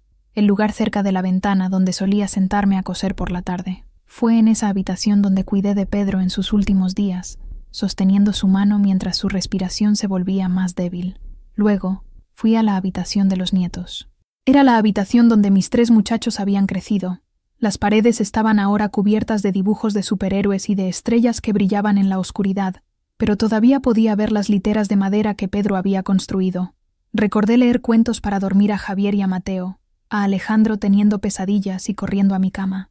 Recordé el desorden de juguetes, el olor a talco y a infancia. Y ahora, pronto, esta habitación también quedaría en silencio. El dolor de perder la presencia diaria de mis nietos era un dolor físico, una punzada en mi pecho. Pasé por la sala, donde había estado el ataúd de mi hijo. El fantasma de esa imagen todavía flotaba en el aire, pero debajo de ella había otros recuerdos: fiestas de cumpleaños con globos y pasteles, noches de Navidad con toda la familia reunida alrededor de un árbol improvisado, mi Javier viendo sus partidos de fútbol, gritándole a la televisión. Finalmente, llegué a la cocina. El corazón de la casa, la vieja mesa de madera, su superficie llena de arañazos y marcas, cada una contando una historia. Historias de tareas escolares hechas a toda prisa, de conversaciones serias, de comidas compartidas, el olor del café de la mañana, de las tortillas calentándose en el comal, del mole cocinándose lentamente en la estufa. Fue aquí donde enseñé a mis hijos a cocinar, donde escuché sus primeros desamores, donde les di consejos que no siempre siguieron. Me apoyé en el mostrador, las lágrimas corriendo silenciosamente por mi rostro. Esta casa no era solo ladrillos y argamasa. Era un organismo vivo, un archivo de la historia de mi familia. Cada objeto, cada sonido, cada olor, estaba impregnado de vida y de amor. Jimena miraba esta casa y veía un bien inmueble, un activo a ser liquidado. Yo la miraba y veía mi vida entera. Y esa era la diferencia fundamental entre nosotras. Por eso no podía ceder. Renunciar a esta casa sería como arrancar las páginas del libro de mi vida, borrar mi propia historia. El dolor de saber que mis nietos se irían era inmenso, pero el dolor de perder este santuario, de convertirme en una exiliada de mis propios recuerdos, sería insoportable. Mi paseo por la casa solidificó mi resolución. Sobreviviría a su partida. Encontraría una forma de mantener a mis nietos en mi vida. Pero esta casa, este repositorio sagrado de mi existencia, no era negociable. Era mi pasado, mi presente y mi futuro. Era quien yo era. A pocos días del fin del plazo, cuando la tensión en la casa era tan espesa que se podía cortar con un cuchillo, recibí una visita inesperada. Era la tía de Jimena, la misma que había venido a buscar a Carlos aquel día fatídico. Su nombre era Elena, y era hermana de la madre de Jimena. Apareció en mi puerta al atardecer, con el rostro surcado por la preocupación. «Doña Socorro, ¿puedo hablar con usted un minuto? ¿A solas?», preguntó, mirando por encima del hombro como si temiera ser vista. La llevé al patio trasero, lejos de los oídos que pudieran estar escuchando dentro de la casa. Nos sentamos en los bancos de hierro forjado bajo el aguacatero. «Sé que no tengo derecho a meterme», comenzó, sus manos retorciendo un pañuelo. «Jimena es mi sobrina, sangre de mi sangre. Pero la sangre no nos ciega ante lo que está bien y lo que está mal. Respiró hondo. No estoy de acuerdo con lo que está haciendo, con nada de esto. Desde el principio, mi hermana, su madre, la malcrió. Siempre le dijo que era especial, que merecía más de lo que la vida le dio. Le llenó la cabeza de ambiciones que no eran para nuestro nivel. Elena me miró, sus ojos honestos y llenos de una profunda tristeza. Javier era un buen hombre, demasiado bueno para ella, si me perdona la franqueza. Le dio todo lo que pudo, pero para ella nunca fue suficiente. Y usted le abrió su casa, su corazón. Y ella le está pagando con esta crueldad. Me quedé sin palabras. Escuchar esto de un miembro de su familia era una validación que no esperaba. Vine aquí por los niños, continuó. Amo a esos niños como si fueran míos. Y esto los está destruyendo. Carlos anda callado. No quiere comer. Sofía llora por la noche. Jimena habla mal de usted delante de ellos. Les dice que la abuela no los quiere, que los está echando a la calle. Se me apretó la garganta. Es mentira, y yo les digo que es mentira, dijo Elena, con fervor. Les digo que su abuela los ama más que a nada. Pero son niños, están confundidos. Jimena está usando a sus propios hijos como armas, y eso es un pecado. Hizo una pausa, reuniendo valor para lo que viniera después. Ha encontrado un apartamento para alquilar, pequeño, en Morelia. Planea mudarse el último día, pero me dijo que no va a dejar que los niños vengan a visitarla, que si usted la quiere fuera de la casa, entonces también se queda fuera de la vida de los nietos. El golpe fue brutal. Era mi mayor debilidad, mi mayor miedo, y Jimena lo sabía. No debería estarle contando esto, dijo Elena, con lágrimas brillando en sus ojos. Es una traición a mi familia, pero una injusticia mayor es lo que ella planea hacerle a usted y a esos niños inocentes. Solo quería que lo supiera, para que se preparara. Me levanté y tomé sus manos. Estaban frías y temblorosas. Elena, lo que acaba de hacer no fue una traición. Fue un acto de un coraje y una bondad inmensos. Gracias. No sabe cuánto significa esto para mí. Me dio una sonrisa triste. Solo no se rinda con ellos, doña Socorro. La necesitan en sus vidas. Necesitan al menos un adulto estable y amoroso. Después de que se fue, me quedé sentada en el patio viendo el atardecer, el cielo tiñéndose de naranja y púrpura. La amenaza de Jimena era aterradora. La idea de no volver a ver a mis nietos, de ser borrada de sus vidas, era una perspectiva más aterradora que cualquier batalla legal. Pero la advertencia de Elena, aunque dolorosa, también me dio una nueva herramienta, la anticipación. Jimena pensaba que me iba a tomar por sorpresa con su ultimátum final, pero ahora sabía qué esperar, y podía empezar a pensar, no en cómo tomar represalias, sino en cómo sortear su bloqueo, cómo construir un puente hacia mis nietos, aunque su madre intentara construir un muro. La guerra no había terminado, solo había cambiado a un nuevo campo de batalla, y gracias a una aliada inesperada, no iba a entrar en él a ciegas. Llegó el 30º día. La atmósfera en la casa era irrespirable, cargada de una tensión silenciosa y hostil.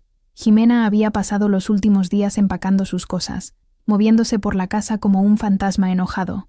Sus movimientos eran bruscos, las puertas de los armarios se cerraban de golpe, las cajas se arrastraban por el suelo con una fuerza innecesaria. No intercambiamos ni una sola palabra. Los niños estaban visiblemente perturbados, caminaban de puntillas, susurrando entre ellos, sus rostros pequeños y serios. Evitaban mi mirada, no por rabia, sino, sospechaba yo, por una confusión y lealtad dividida que ningún niño debería sentir. Mi corazón se rompía cada vez que los veía. En la víspera de su partida, la noche antes de que terminara el plazo, estaba en la cocina preparando un té de manzanilla para intentar calmar mis nervios. Sofía, mi nieta de 7 años, entró silenciosamente. Estaba en pijama, sosteniendo su conejo de peluche gastado. «¿Abuela?», dijo, con su vocecita. Me arrodillé de inmediato. «¿Sí, mi amor?», dudó, mordiéndose el labio. «Mamá dice que mañana nos vamos a una casa nueva y que no vamos a poder volver aquí». La advertencia de Elena me había preparado, pero escuchar las palabras de la boca de mi nieta fue como un cuchillo retorciéndose en mi pecho. Forcé una sonrisa, tratando de mantener mi voz ligera. «Tu mamá está pasando por un momento difícil, mi ángel. Está triste y enojada, pero el amor de la abuela por ti y por tu hermano no vive dentro de esta casa, vive aquí». Puse mi mano sobre mi corazón. «No importa a dónde vayas, ese amor va contigo, y siempre encontraré la manera de verte. Me miró, sus grandes ojos buscando la verdad en los míos. ¿Lo prometes? Lo prometo, dije, mi propia voz quebrándose. Lo prometo con todo mi corazón. Me abrazó con fuerza, enterrando su rostro en mi hombro. La abracé de vuelta, inhalando el olor de su cabello, tratando de memorizar la sensación de sus pequeños brazos alrededor de mi cuello. Fue un momento de pura agonía y amor. Más tarde esa noche, Mateo y Alejandro llamaron, uno tras otro. «¿Cómo estás, mamá?», preguntó Mateo. «¿Estás preparada para mañana?». «Estoy tan preparada como es posible estarlo», respondí. «Recuerda, la decisión es la correcta», dijo, como si sintiera mi vacilación. «Esto es lo mejor para todos a largo plazo, incluidos los niños. Salir de esa atmósfera tóxica será bueno para ellos». Alejandro fue más suave. «Piénsalo como una poda, mamá. A veces hay que cortar una rama enferma para que el árbol pueda seguir creciendo fuerte y sano. Dolerá por un tiempo, pero luego vendrá un nuevo crecimiento». Las palabras de mis hijos fueron un consuelo. Tenían razón, pero la perspectiva de despertar a la mañana siguiente a una casa silenciosa, a las habitaciones vacías de mis nietos, era aterradora. Antes de acostarme fui a mi cuarto de costura. Abrí una vieja caja de madera y saqué 2 cosas. Un pequeño coche de madera que mi Pedro había hecho para Javier cuando era pequeño, y una pequeña muñeca de trapo que había hecho para la primera hija que nunca tuve. Los coloqué sobre la cómoda en la habitación de los nietos, donde los encontrarían por la mañana. No era mucho, pero era un recordatorio de que venían de un linaje de amor, de manos que construían y cosían, no que destruían. Un recordatorio de que, sin importar lo que su madre les dijera, una parte de ellos siempre pertenecería a esa casa, y a mí. La mañana del 31º día amaneció clara e implacablemente soleada. Un camión de mudanzas, demasiado grande para nuestra calle estrecha, se estacionó frente a mi casa a las 8 de la mañana en punto. El sonido del motor diésel en ralentí era el sonido del fin de una era. Me quedé en la cocina, bebiendo mi café, escuchando los sonidos de su partida, los pasos pesados de los hombres de la mudanza, sus gritos ahogados, el crujir de los muebles al ser arrastrados por el suelo, el llanto contenido de Sofía. Cada sonido era una tortura. Mateo se había ofrecido a venir, a estar presente, a ser una barrera entre cualquier confrontación de última hora y yo, pero me negué. «Esto es algo que debo enfrentar sola», le dije. Alrededor del mediodía, el camión estaba cargado. Vi por la ventana de la cocina a Jimena haciendo una última ronda por la casa. No miraba con nostalgia, sino con una mirada fría y evaluadora, como si estuviera calculando lo que estaba perdiendo. Luego, reunió a los niños en la sala. La puerta de la cocina estaba entreabierta, y podía oírla. «Vamos, niños, despídanse de la casa», dijo, con voz dura. Oí sus pies arrastrarse. No hubo palabras de despedida, solo silencio. Cuando la puerta de entrada se abrió, salí de la cocina. Tenía que verlos una última vez. Estaban en el umbral, de espaldas a mí. Jimena se volvió, y su mirada se encontró con la mía a través de la sala. Había un triunfo amargo en sus ojos, una mirada que decía: «Tú te quedaste con la casa, pero yo me quedé con ellos». No dije nada. Solo miré a mis nietos, a sus pequeñas espaldas, a las mochilas que llevaban. Mi corazón gritaba que corriera hacia ellos, que los abrazara, que les suplicara que no se fueran. Pero permanecí inmóvil. Carlos se dio la vuelta por un instante. Nuestras miradas se cruzaron. En su pequeño rostro vi una confusión de emociones, tristeza, rabia y una chispa de algo que interpreté como comprensión. Había visto el pequeño coche de madera en su cómoda. Él sabía. Luego, se dio la vuelta y siguió a su madre hacia afuera. La puerta de entrada se cerró con un clic final y decisivo. Me quedé allí, en medio de mi sala, escuchando el sonido del motor del camión acelerando y luego desvaneciéndose en la distancia. Y entonces, el silencio. Un silencio como nunca había conocido. No era el silencio pacífico de una casa dormida, ni el silencio reverente del luto. Era un silencio hueco, vacío. El eco de vidas que habían sido arrancadas a la fuerza. Caminé lentamente por la casa. Sus habitaciones estaban desnudas, las marcas de los cuadros en las paredes, los contornos más claros en el suelo donde habían estado las camas y las cómodas. Su olor todavía flotaba ligeramente en el aire, un fantasma de perfume a champú de niño y a lápices de cera. Me senté en el suelo de la habitación vacía de mis nietos, el mismo suelo donde habían jugado, aprendido a gatear, construido fuertes con sábanas. La victoria se sentía exactamente como una derrota. Tenía mi casa de vuelta, pero ¿a qué costo? Las lágrimas que había contenido durante todo el día finalmente llegaron. Un diluvio de dolor, soledad e incertidumbre. La batalla por la casa había terminado. La batalla por el corazón de mis nietos apenas comenzaba. Los primeros días después de su partida fueron los más difíciles. La casa, mi santuario, de repente parecía una concha vacía. Cada sonido era amplificado por el silencio, el tic-tac del reloj, el zumbido del refrigerador, el crujido de una tabla del suelo. Eran los únicos sonidos que quedaban para hacerme compañía. Me despertaba por la mañana con la costumbre de escuchar los ruidos de los niños preparándose para la escuela y era recibida por un silencio profundo. Preparaba el desayuno e, instintivamente, ponía la mesa para 3 personas más. El vacío de sus lugares en la mesa era un recordatorio constante de mi pérdida. Pasé mucho tiempo en su habitación, tocando las paredes desnudas, sentada en el suelo. El dolor era tan intenso que era casi físico. No era solo su ausencia lo que dolía, sino la ausencia de mi hijo, Javier. La partida de su familia hizo su muerte aún más final. El último vestigio de su vida diaria había sido borrado de mi casa. Mateo y Alejandro llamaban todos los días. Mi nuera, la esposa de Mateo, me traía la cena todas las noches, negándose a aceptar un no por respuesta. Isabela aparecía todas las tardes con el pretexto de necesitar azúcar o un huevo, solo para sentarse conmigo en la cocina y hablar de trivialidades, llenando el silencio con su reconfortante presencia. Estaban tratando de llenar el vacío, y yo se lo agradecía inmensamente, pero era un vacío que solo la risa de mis nietos podía llenar verdaderamente. Una tarde, aproximadamente una semana después de la mudanza, estaba limpiando la habitación de Javier y Jimena. En el fondo de un armario, encontré una pequeña caja de zapatos olvidada. Dentro, había fotografías de los primeros años de su matrimonio. Javier y Jimena riendo en la playa, el bautizo de Carlos, el primer cumpleaños de Sofía. Miré el rostro de la joven Jimena en las fotografías. La sonrisa era genuina, los ojos brillaban de amor por mi hijo. ¿Qué le pasó a esa muchacha? ¿La ambición, la amargura, la codicia la habían consumido? Me senté en el suelo, rodeada de estas imágenes de una felicidad perdida, y lloré. Lloré por mi hijo, que merecía más. Lloré por mis nietos, que merecían una madre menos amargada. Y por primera vez, lloré por Jimena. Por la muchacha que podría haber sido, por la felicidad que tuvo y que dejó escapar entre sus dedos, en su búsqueda incesante de algo más. En ese momento de catarsis, me di cuenta de que no podía seguir viviendo en el santuario de mi dolor.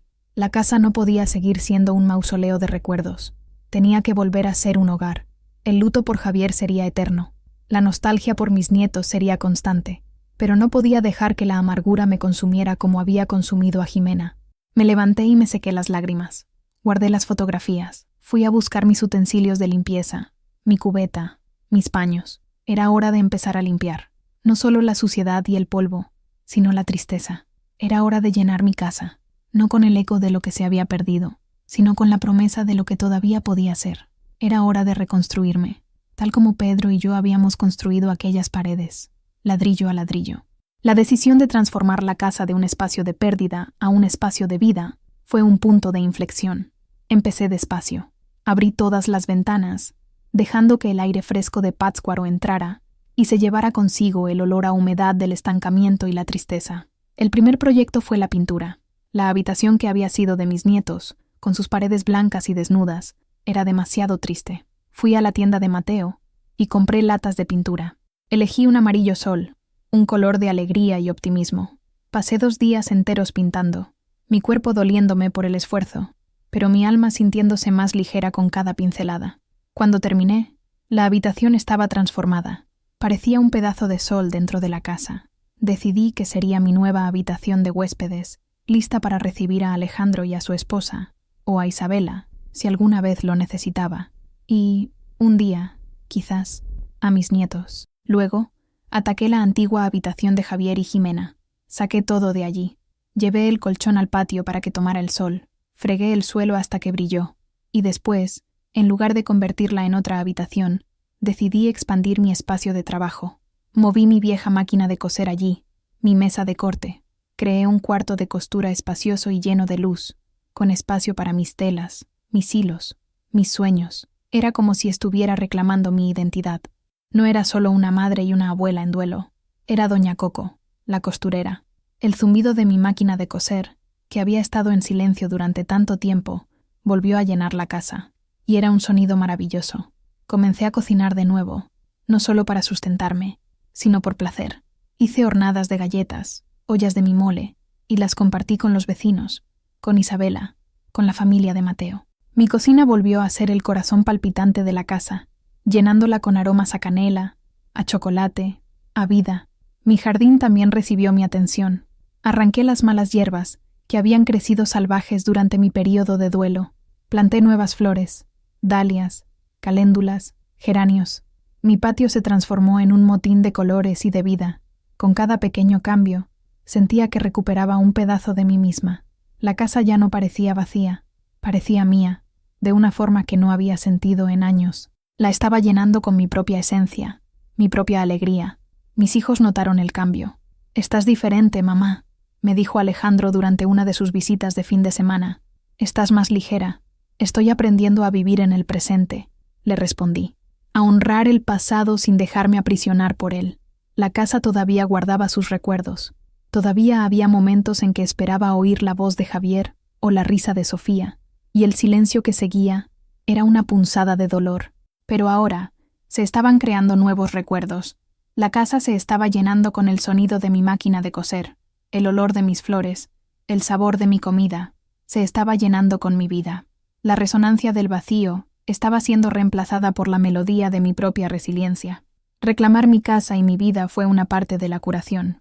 La otra, más difícil, era cumplir la promesa que me hice a mí misma y a mi nieta. Construir un puente hasta mis nietos, por encima del muro de resentimiento que Jimena había erigido. Su amenaza de apartarme de sus vidas era real. Mis intentos de llamar por teléfono eran recibidos con el silencio o con la voz fría de Jimena diciendo «Están ocupados», antes de colgar. Sabía que un enfoque directo sería inútil. Tenía que ser más inteligente. Mi primera aliada fue la tía Elena. Le llamé, agradeciéndole una vez más por su valentía. Le pedí, si no era mucho pedir, que siguiera siendo mis ojos y mis oídos, que me dijera cómo estaban los niños, que les dijera que la abuela los amaba. Ella aceptó sin dudarlo. A través de ella, supe que se estaban adaptando a la nueva escuela en Morelia, que Carlos se había unido al equipo de fútbol y que Sofía seguía dibujando. Pequeños detalles que eran un bálsamo para mi corazón. Mi segundo paso fue más audaz. A través de Mateo, que tiene amigos en todas partes, conseguí el nombre y la dirección de su nueva escuela. Comencé a escribirles cartas, no cartas largas y llenas de drama, sino postales de Pátzcuaro, con imágenes del lago, de la plaza, de los pescadores con sus redes de mariposa. En cada postal escribía un pequeño mensaje. «Querido Carlos, hoy me acordé de cómo te gustaba lanzar piedras al lago. Espero que estés metiendo muchos goles en tu nuevo equipo. Con amor, abuela Coco». «Oh, mi querida Sofía, las bugambillas del patio están en flor. Parecen tu vestido rosa favorito. Te mando un beso del tamaño del mundo. Con amor, abuela Coco». Las enviaba a la escuela, a la atención de su maestra, cuyo nombre también logré averiguar. No sabía si las estaban recibiendo. No sabía si Jimena las interceptaba, pero seguí enviándolas, una por semana, religiosamente. Era mi forma de decirles: «Estoy aquí. No me he olvidado de ustedes». El avance llegó unos 2 meses después. Fue Mateo quien me trajo la noticia. Tenía un amigo cuyo hijo jugaba en la misma liga de fútbol que Carlos, pero en un equipo diferente. El sábado anterior, sus equipos habían jugado uno contra el otro. Mi amigo dijo que Carlos jugó muy bien, me contó Mateo, con una sonrisa en el rostro. Y dijo algo más. Después del partido, cuando los niños estaban recogiendo sus cosas, escuchó a Carlos mostrarle algo a un compañero de equipo. Era un fajo de postales, sujeto con una liga. Mi corazón se detuvo. Se las estaba mostrando a su amigo, diciendo: «¿Ves? Son de mi abuela. Vive en el lugar más bonito del mundo». Las lágrimas corrieron por mi rostro, pero esta vez eran de una alegría pura y abrumadora. Estaban recibiendo mis mensajes. Mi puente, construido con papel, sellos y amor, había llegado al otro lado. Sabía que el camino aún sería largo. Una conversación con un amigo no reemplazaba un abrazo, pero era un comienzo. Era la prueba de que los lazos de amor son más fuertes que los muros de odio. Jimena podía controlar sus cuerpos, pero no podía controlar sus corazones, y en sus corazones yo todavía era su abuela, la abuela que les enviaba postales desde el lugar más bonito del mundo, su hogar. Pasaron casi 6 meses. La vida había encontrado un nuevo ritmo. Tenía mis rutinas, mi costura, mi jardín, mis visitas a Isabela, las cenas con la familia de Mateo. Las postales para mis nietos seguían siendo mi conexión sagrada con ellos. Había aceptado mi nueva realidad, una paz agridulce, pero paz al fin. Y entonces la vi. Fue una mañana de viernes, el día del mercado de Pátzcuaro. La plaza estaba abarrotada de gente, un laberinto de puestos que vendían de todo, desde frutas y verduras hasta artesanías y textiles. Estaba eligiendo aguacates cuando levanté la vista y la vi, a pocos metros de distancia, examinando unos rebozos. Era Jimena, sola. Mi primer instinto fue darme la vuelta e irme, evitar el enfrentamiento, pero algo me detuvo. Se veía diferente, más delgada quizás. Había una tensión en sus hombros que no existía antes. La ropa que llevaba, aunque limpia, no era la ropa de marca que solía exhibir. Era más simple, más gastada. Su cabello no estaba perfectamente peinado. Había un aura de cansancio a su alrededor. Se dio la vuelta y nuestras miradas se encontraron. Por un momento, el tiempo se detuvo. Vi la conmoción en sus ojos, seguida de una oleada de emociones que no pude descifrar. Rabia, vergüenza, tal vez incluso un atisbo de tristeza. Dudó, como si fuera a huir, pero di un paso en su dirección, no de forma agresiva, sino tranquila. El ruido del mercado pareció desvanecerse. «Jimena», dije, mi voz neutra. «Doña Socorro», respondió ella, su voz un poco ronca. Nos quedamos en silencio por un momento, dos adversarias encontrándose en un campo de batalla inesperado. «¿Cómo están los niños?», pregunté. La pregunta que más me importaba en el mundo. Pareció sorprendida por mi pregunta. «Están bien. A Carlos le gusta la escuela. Sofía te extraña». La admisión pareció escapársele, contra su voluntad. «Yo también los extraño», dije, simplemente. «Todos los días». Miró al suelo, a sus zapatos gastados. «La vida en Morelia es cara», dijo, casi en un susurro. No era una disculpa, pero era una confesión. Una confesión de que la vida glamorosa que había imaginado no se había materializado. La realidad de ser una madre soltera con 2 hijos, pagando un alquiler y cuentas, la había golpeado con fuerza. Podría haber dicho, «te lo advertí», podría haber sentido un momento de triunfo, de schadenfreude, pero al mirarla, a la joven mujer cansada frente a mí, todo lo que sentí fue una oleada de tristeza. Tristeza por todo lo que habíamos perdido. «Si alguna vez necesitas algo, para los niños», comencé, pero no pude terminar. Levantó los ojos, y por primera vez en mucho tiempo, no vi rabia ni codicia, solo vi un agotamiento profundo. «Gracias», murmuró. Luego, sin más palabras, se dio la vuelta y desapareció entre la multitud. No hubo reconciliación. No hubo perdón pedido ni concedido. No hubo un final de telenovela. Fue solo un encuentro. Un reconocimiento silencioso de que la guerra había terminado y que ambas teníamos nuestras cicatrices. Fui a casa con mi bolsa de aguacates, mi corazón extrañamente en paz. La rabia que había sentido por ella se había disipado, reemplazada por algo que se asemejaba a la lástima. Había conseguido lo que quería, su libertad de mi casa, de su vida antigua, pero parecía haber perdido más de lo que había ganado. Yo, por otro lado, había luchado, había sufrido, había perdido la presencia diaria de mis nietos, pero había mantenido mi casa, mi dignidad y mi sentido de quién era. Y, en ese momento, en medio del ruidoso mercado de Pátzcuaro, me di cuenta de que, después de todo, yo era la verdadera vencedora. Pasó un año desde el funeral de mi hijo. El aniversario de su muerte fue un día de reflexión silenciosa, no de dolor agudo. Fui al cementerio, limpié su lápida y la de su padre, y dejé flores frescas de cempasúchil. Recé, no con desesperación, sino con una serena aceptación. Mi casa en Pátzcuaro ya no resuena con el vacío, está llena de vida. El sonido de mi máquina de coser es una presencia constante. Mis hijos y mis otros nietos me visitan con frecuencia, llenando la casa de risas y conversaciones. La habitación de huéspedes amarillo sol está a menudo ocupada. Sigo enviando postales a Carlos y Sofía. Y, hace aproximadamente un mes, Algo cambió. Recibí una carta de vuelta. La caligrafía era infantil, vacilante. Era de Sofía. Querida abuela Coco, decía, gracias por las postales. Me gusta más la que tiene los pescadores. Mamá nos dejó escribir. Dijo que tal vez podamos visitarte en las vacaciones de verano. Me gustaría mucho. Con amor, Sofía. Y debajo, un dibujo de una casa con un gran sol sonriendo por encima. Mi casa. Las lágrimas llegaron, por supuesto, pero eran lágrimas de esperanza. El puente que había construido con tanta paciencia se estaba fortaleciendo. El hielo en el corazón de Jimena estaba, quizás, comenzando a derretirse, no por amor a mí, sino tal vez por necesidad, o por el bien de sus hijos. No importaba la razón. Lo que importaba era la puerta que se estaba abriendo. Hoy estoy sentada en mi patio, cuidando mis bugambillas, que nunca han estado tan hermosas. El sol de la tarde es cálido en mi piel. Extraño a mi Javier todos los días. Es un dolor que se ha convertido en parte de mí, como un órgano extra en mi cuerpo. Pero ya no me define. La mujer que soy hoy no es la misma que se sentó en shock en el velorio de su hijo. Aquella mujer era una matriarca que valoraba la paz por encima de todo, incluso si esa paz era una fachada frágil. La mujer que soy hoy aprendió que la verdadera paz no proviene de evitar el conflicto, sino de enfrentarlo con dignidad y verdad.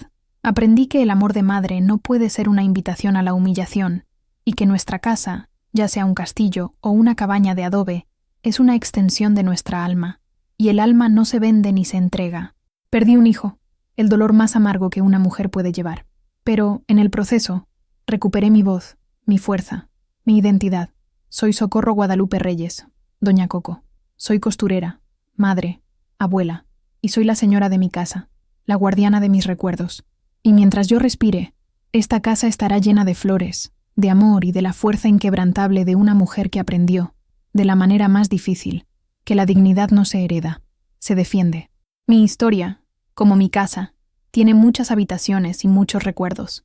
Gracias por haberla recorrido conmigo. Si mi viaje de alguna manera tocó su corazón, si les enseñó algo sobre la resiliencia o sobre la importancia de defender lo que es suyo, entonces les pido que ayuden a nuestra comunidad a crecer. Suscríbanse, dejen su me gusta y, en los comentarios, compartan una historia sobre un momento en que encontraron su propia fuerza. Pues cada historia compartida es un ladrillo en la construcción de un refugio donde todos podemos sentirnos en casa.